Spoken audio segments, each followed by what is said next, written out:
Good morning 12th class. जैसा कि आप सभी जानते हैं, वैश्विक महामारी कोरोना के चलते देश में लॉकडाउन है। आप सभी घर पर रहें, सुरक्षित रहें। इस लॉकडाउन की स्थिति को ध्यान में रखते हुए सरस्वती विद्या मंदिर चांदकोठी ने आपकी ऑनलाइन क्लासें लगाने का निर्णय लिया है। भूगोल में आज आपका पहला अध्याय होगा मानव भूगोल। भूगोल के अंतर्गत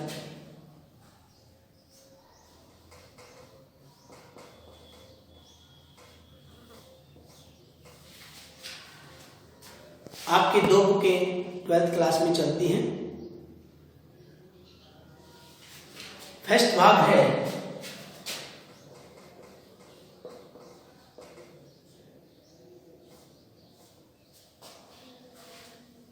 मानव भूगोल के मूल तत्व।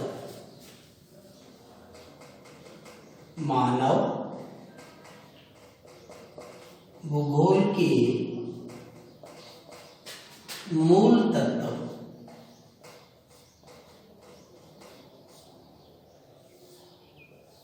इसका अंक भार है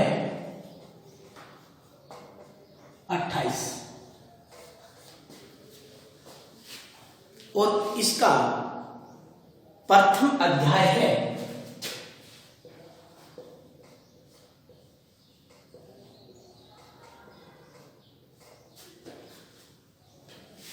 मानव भूगोल प्रकृति व विषय क्षेत्र।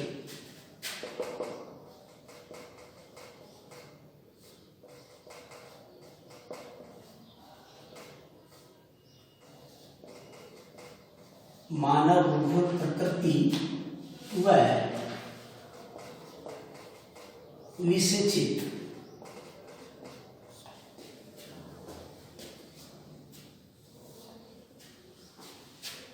मानव भूगोल की दो प्रमुख शाखाएं हैं।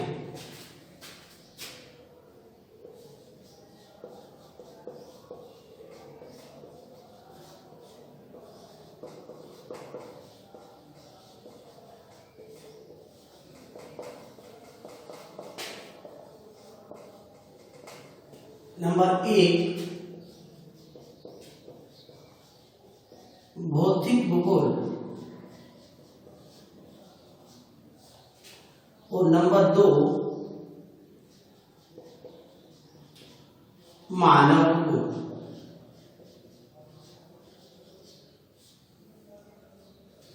भौतिक भूगोल के बारे में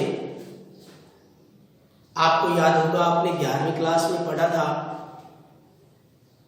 जिसके अंतर्गत पर्वत, पठार, मैदान, नदियां, चक्रवात, प्रतिचक्रवात आदि के बारे में आपने अध्ययन किया। उन सभी का अध्ययन भौतिक भूगोल के अंतर्गत किया जाता है। दूसरी इसकी शाखा है जो आपके 12th क्लास में चलेगी, मानव भूगोल। और मानव भूगोल के जन्मदाता है फ्रेडरिक रेटजेल। फ्रेडरिक रेटजेल, जिन्हें आधुनिक भूगोल का जन्मदाता भी कहा जाता है। अतः मानव भूगोल वह विज्ञान है जिसमें पृथ्वी के विभिन्न क्षेत्रों में मानव समूह के प्राकृतिक व सांस्कृतिक वातावरण की शक्तियों का, उनके प्रभावों का, उनकी प्रतिक्रियाओं के पारस्परिक संबंधों, स्थानिक संगठनों आदि का अध्ययन किया जाता है। मानव भूगोल के विषय में समय के साथ मानव वातावरण के सभी जटिल तथ्यों के पारस्परिक संबंधों का अध्ययन भी किया जाता है। मानव भूगोल में केंद्रीय भूमिका स्वयं मानव की होती है। जैसा नाम है मानव भूगोल, यानी मानव भूगोल के अध्ययन का केंद्र बिंदु स्वयं मानव होता है। सारी क्रियाएं, मानव भूगोल की समस्त क्रियाएं मानव के इर्द गिर्द ही चलती हैं। अतः मानव भूगोल के अध्ययन का केंद्र बिंदु स्वयं मानव है। जैसे आपसे पूछा जाए कि मानव भूगोल के अध्ययन का केंद्र बिंदु क्या है, तो सीधी सी बात है, स्वयं मानव है। अब हम आपको कुछ परिभाषाएं बताते हैं। जैसा कि मैंने आपको पहले बताया था, आधुनिक मानव भूगोल के जन्मदाता हैं फ्रेडरिक रेटजेल। फ्रेडरिक रेटजेल के अनुसार मानव भूगोल मानव समाजों और धरातल के बीच, मानव समाजों और धरातल के बीच संबंधों का संश्लेषित अध्ययन है। ये परिभाषा दी फ्रेडरिक रेटजेल ने। फ्रेडरिक रेटजेल की एक शिष्या थी जिनको हम अमेरिका भूगोलवेत्ता के नाम से जानते हैं। कहाँ निवास करने वाली थी? अमेरिका में। उसका नाम था एलन चर्चिल सेम्पल, जो कि फ्रेडरिक रेटजेल की शिष्या थी। इन्होंने मानव भूगोल को कैसे परिभाषित किया है? एलन चर्चिल सेम्पल के अनुसार मानव भूगोल चंचल मानव और अस्थायी पृथ्वी के पारस्परिक परिवर्तनशील संबंधों का अध्ययन है। ये परिभाषा किसकी है? फ्रेडरिक रेटजेल की शिष्य, जो कि अमेरिकी भूगोलवेत्ता थी, एलन चर्चिल सेम्पल जिसका नाम था। इसी प्रकार से अन्य काफी विद्वानों ने इसको परिभाषित किया है। डिकेन और पिट्स ने मानव भूगोल को कुछ इस प्रकार से परिभाषित किया है कि मानव भूगोल में मानव और मानव के द्वारा किए गए कार्यों को समाविष्ट किया जाता है। जीन ब्रून्स के मतानुसार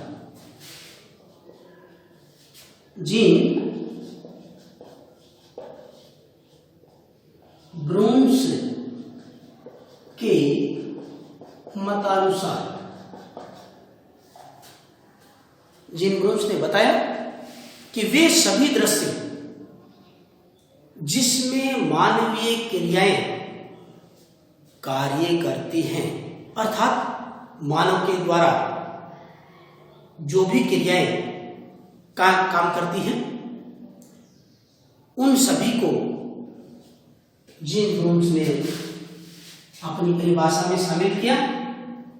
तो जीन ब्रून्स के मतानुसार वे सभी दृश्य जो हमें दिखाई पड़ते हैं, वे सभी दृश्य जिसमें मानवीय क्रियाएं कार्य करती हैं। इस प्रकार से अलग अलग विद्वानों ने मानव भूगोल को अलग अलग प्रकार से परिभाषित किया है। अब हम चर्चा करेंगे मानव भूगोल के विकास पर, कि मानव भूगोल का विकास कब हुआ, कैसे हुआ तो हम आपको बता दें कि मानव भूगोल का विकास 18वीं शताब्दी से माना जाता है। कौन सी शताब्दी से? 18वीं शताब्दी से।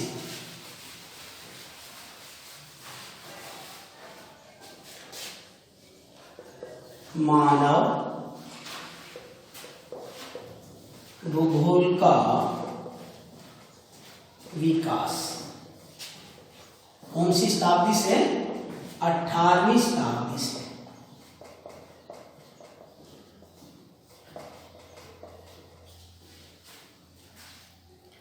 तो देखो, परिवर्तन प्रकृति का नियम है। अध्ययन की दृष्टि से मानव भूगोल के विकास को हम 3 चरणों में बांटेंगे। कितने चरणों में?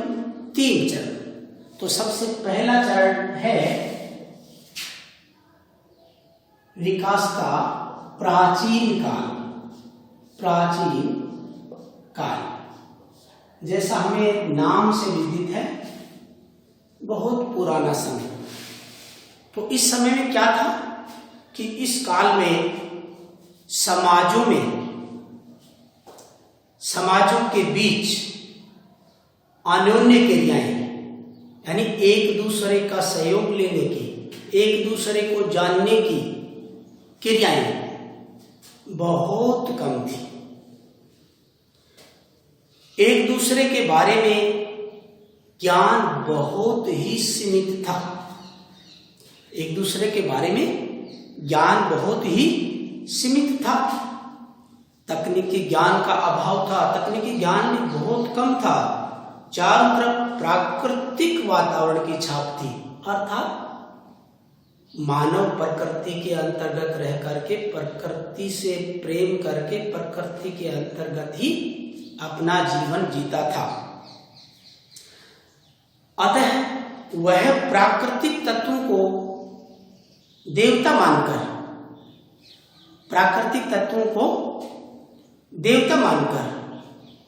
उनकी पूजा अर्चना करता था।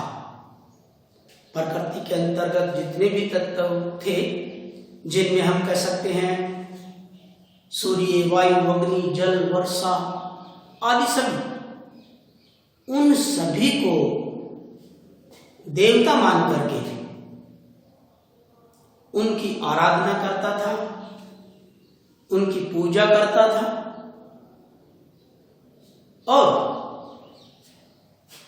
उन्हीं से सामंजस्य बिठा करके स्वयं प्रकृति की गोद में रह करके अपना जीवन यापन करता था। तो ये थी मानव भूगोल के विकास की प्रथम अवस्था, जिसको हम कहते हैं प्राचीन काल।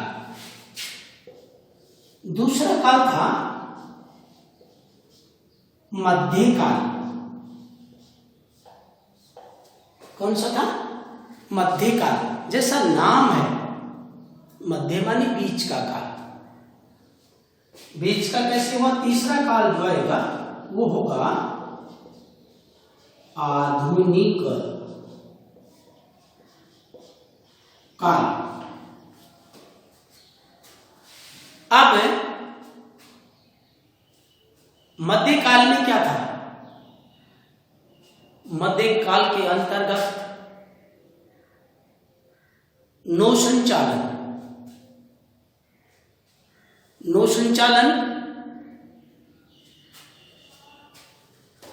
संचालन के अंतर्गत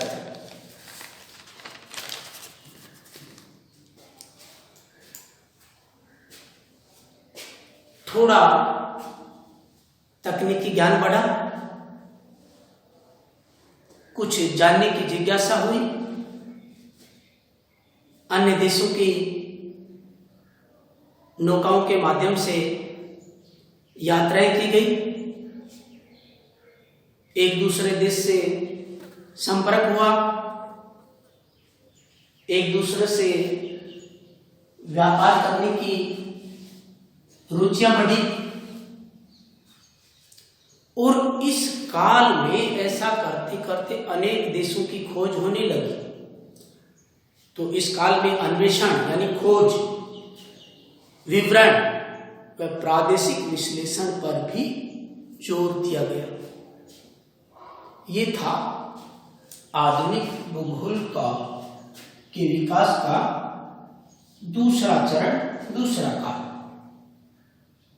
तीसरा आता है आधुनिक काल। तो इस काल की शुरुआत यदि हम बात करें तो जर्मन भूगोलवेत्ता हैं, जिनमें होमबोल्ट, रिटर, फ्रोबेन, रिच्टोफेन,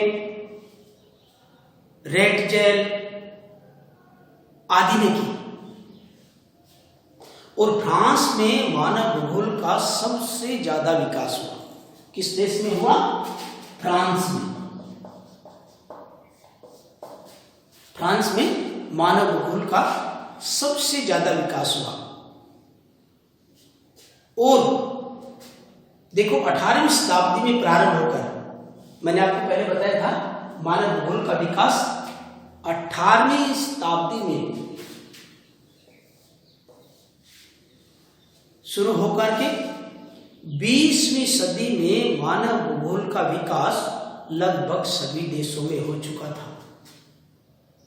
इस काल में मानव भूगोल पर अनेक ग्रंथ लिखे, जैसा मैंने पहले बताया था, फ्रेडरिक रेटजेल ने एंथ्रोपोजोग्राफी नामक पुस्तक की रचना की। इसी काल में मानव वातावरण संबंधों का अनेक प्रकार की विचारधाराओं के अंतर्गत अध्ययन किया गया। और वो विचारधाराएं जिनकी चर्चा हम करेंगे, पहली विचारधारा थी नियतिवाद।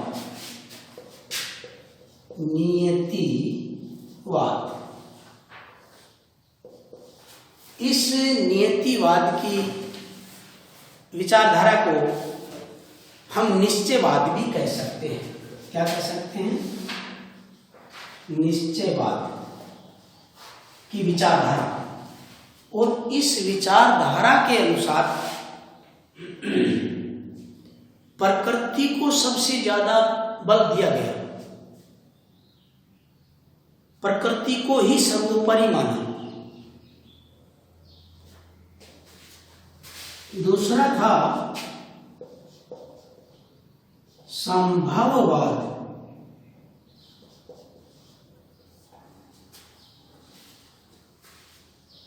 संभववाद में क्या था?